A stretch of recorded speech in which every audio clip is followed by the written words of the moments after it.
तो आज हम समझेंगे अम्बिलिकल हर्निया। अम्बिलिकल यानी कि अम्बिलिकस वाला पार्ट, और हर्निया मतलब कि बल्ज आउट। अम्बिलिकल वाले पार्ट में अगर कोई एब्डोमिनल कंटेंट बल्ज आउट होता है तो हम उसको क्या कहेंगे? Umbilical hernia. अब अम्बिलिकल हर्निया की 3 टाइप से वेराइटी दिखाई गई है। मतलब उसको समझो ना तो 3 टाइप के हर्निया दिखाई दिए। अम्बिलिकल हर्निया 3 वेराइटी में दिए हैं। एक है कि मान लो कॉन्जेनिटल डेवलपमेंट्स में प्रॉब्लम हो गया,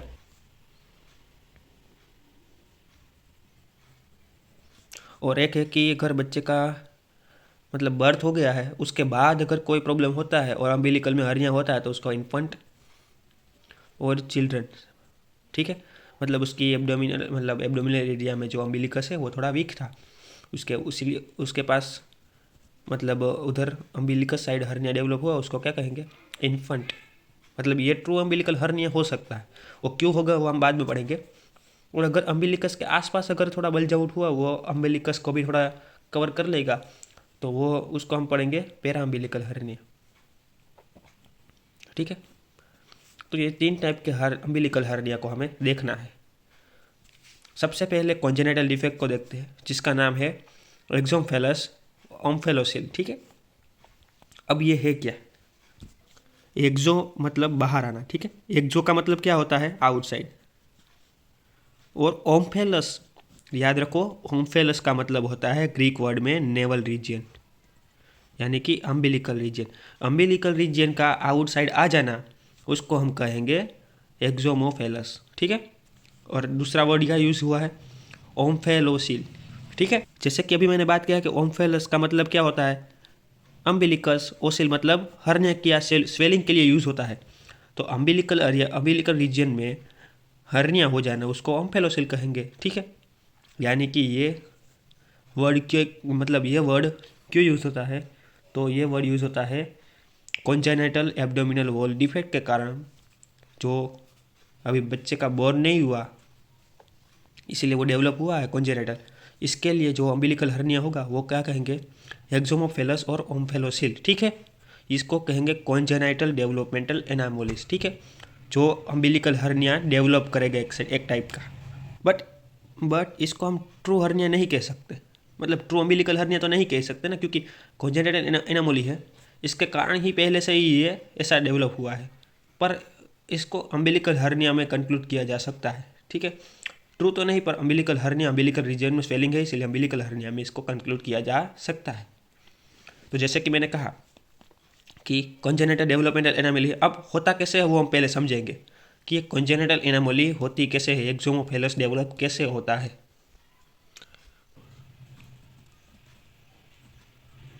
एक्सोम्फेलस एक्सोम्फेलस एक कॉन्जेनाइटल एनामोली है, ठीक है। तो अभी समझो कि बेबी अभी भी बॉर्न नहीं हुआ है, ठीक है। तो एम्ब्रियोनिक लाइफ में उसके पास गट फॉर्मेशन होता है, ठीक है। फोर गट, मिड गट और हिंड गट। तो जो मिड गट होता है ना, मिड गट, उसकी एक प्रोसेस होती है। मिड गट बनाता है एब्डोमिनल ऑर्गन को। क्या बनाता है? किधर बनाता है? तो कि एक एब्डोमिनल कैविटी होती है। सोचो ये एब्डोमिनल कैविटी ऊपर अम्बिलिकस बनाया है, तो इधर मिड गट क्या बनाएगा? ऑर्गन बनाएगा।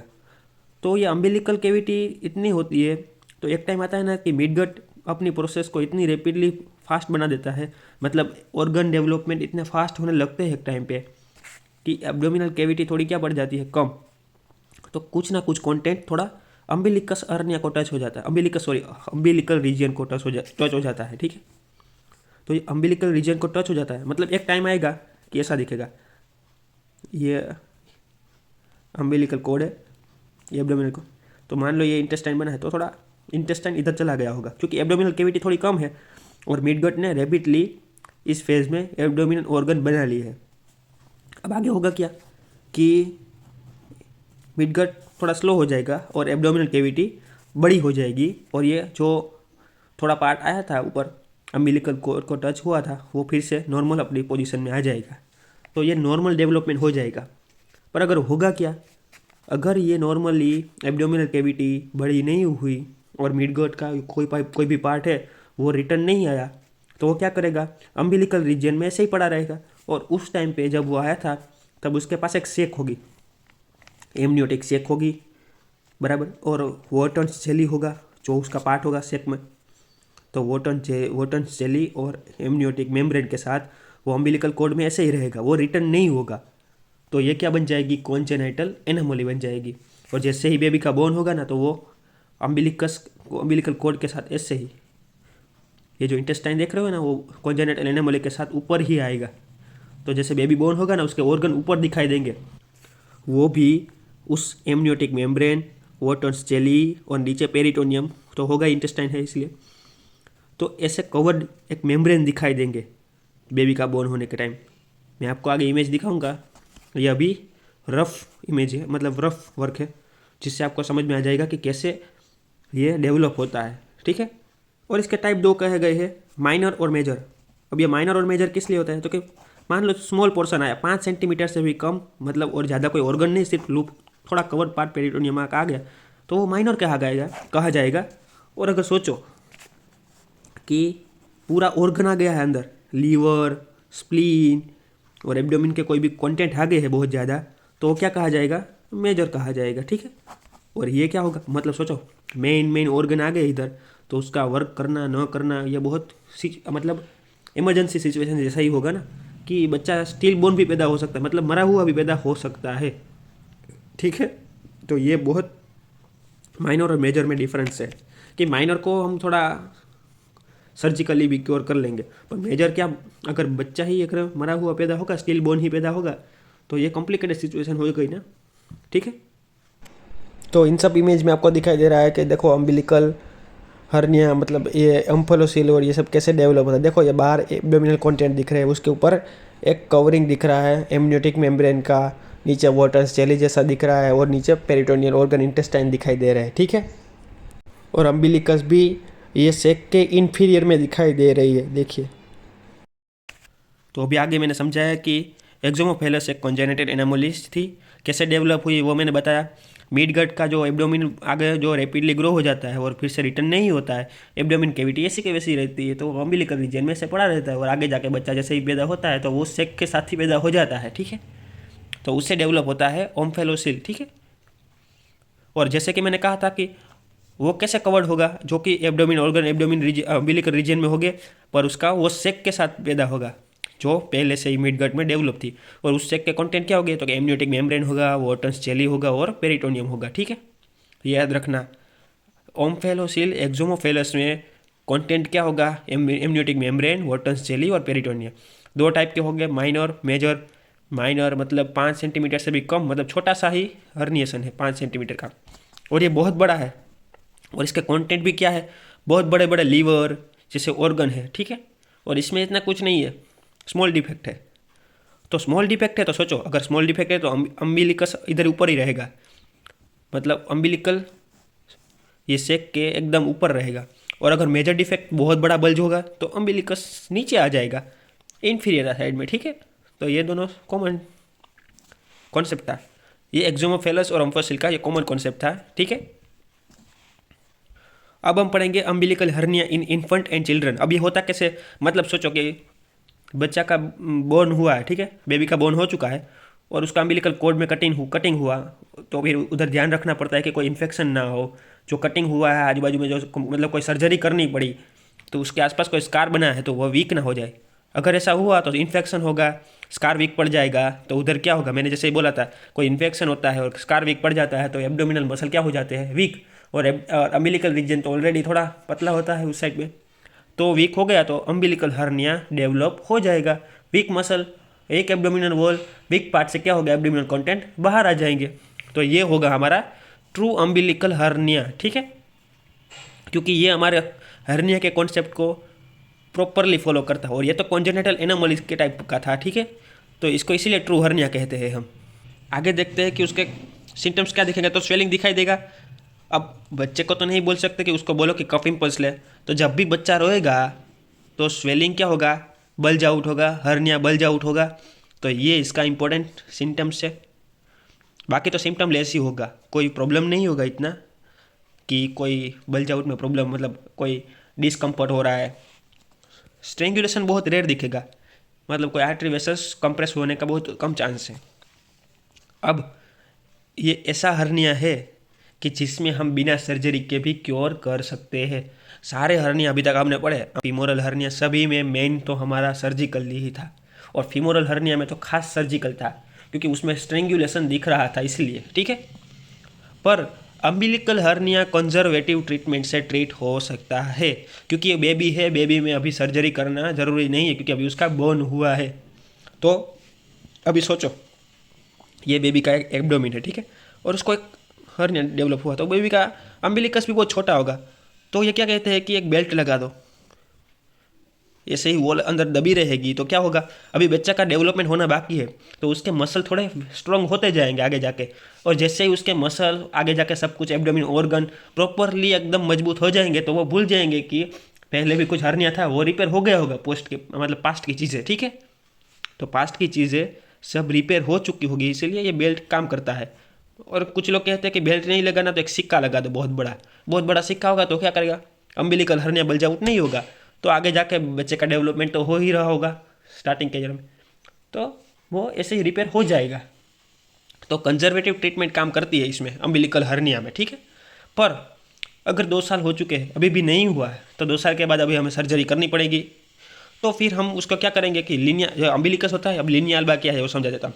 ये अम्बिलिकस है, ठीक है, सभी ये एब्डोमिन के, तो ये ऊपर क्या होता है कि अम्बिलिकल रीजन के सारे मसल्स होते हैं, external oblique muscle, internal oblique muscle, उन तीनों चारों का मसल्स का एपोन्यूरोसिस है, क्या है वो सब मसल एक साइड मतलब एक इंटरलिंक बनाते हैं अंदर जाके ऐसे। तो एक टाइप का ये क्या हुआ,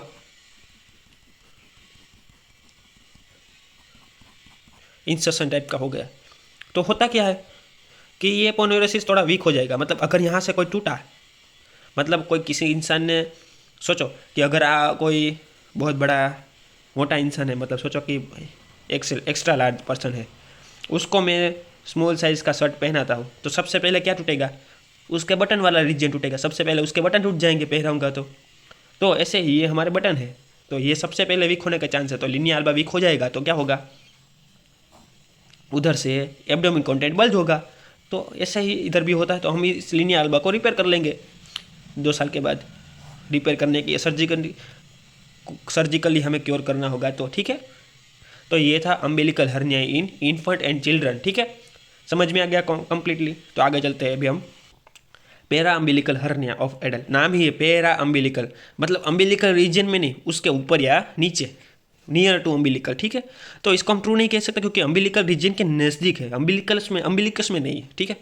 तो सुपीरियर भी हो सकता है, इंफीरियर भी हो सकता है, इसीलिए पेरा अम्बिलिकल हर्निया कहा है।